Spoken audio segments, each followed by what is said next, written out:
మహిళలవేనండి. మా మాకింత ఇన్ని కోట్ల ఆస్తుంది.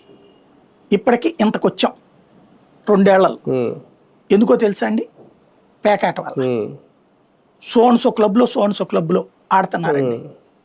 ఎవరు పట్టించుకోవట్లేదు. మరి ఎందుకనమ్మా పోలీసులకి చెప్పకపోయారా? మాకు చెప్తున్నారు ఎందుకంటే, వాళ్ళకి చెప్పామండి. చెప్పిన దగ్గర నుంచి వాళ్ళకి కమిషన్ వెళ్తుంది. వాళ్ళు వచ్చి తీసుకుపోతున్నారు. వీళ్ళతో కొంచెం మందు దాగి వీళ్ళు కూడా కాసేపు ఆడుకుని పోతున్నారు. మేమేం చేయాలా? మరి మీ ఇంట్లో వాళ్ళతో మీరు అడగచ్చు కదా అంటే, ఏమండి ఒక భార్య భర్తను కంట్రోల్ చేయగలిగితే మీరు చెప్పండి. అప్పుడు మనం నువ్వు చేయలేదు నేను ఎందుకు చేస్తానమ్మా అని మనం అంటావా మీడియాగా? అనం. హిడెన్ ఆపరేషన్ చేసాం, విజువలైజ్ చేసాం. దాని తర్వాత రైడ్లు చేశారు, పట్టుకున్నారు, ఆపారు కొన్ని రోజుల పాటు. మళ్ళీ అక్కడ కాకపోతే ఇంకో చోట. ఈ మద్యం వ్యసనం ఎట్లాంటిదో పేకాట వ్యసనం అట్లాంటిది. సిగరెట్ వ్యసనం ఎట్లాంటిదో పేకాట వ్యసనం అట్లాంటిది. చేతులు ఊరుకో, డబ్బులు పోతానే ఉంటాయి. మనకి లాటరీ టికెట్లలో ఒకటి ₹1 కోటి వస్తుంది.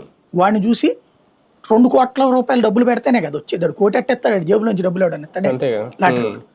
100 కోట్ల మందికి ₹1 కోటి ఇదే తలాకే ఓ ₹10 టికెట్ అమ్మి ₹1.5 కోటి లేకపోతే ఒక 5 కోట్లు 50 కోట్లు డబ్బులు ఇస్తాడు. 100 కోట్లు వచ్చినోడు 50 కోట్లు ఖర్చు పెడతాడు.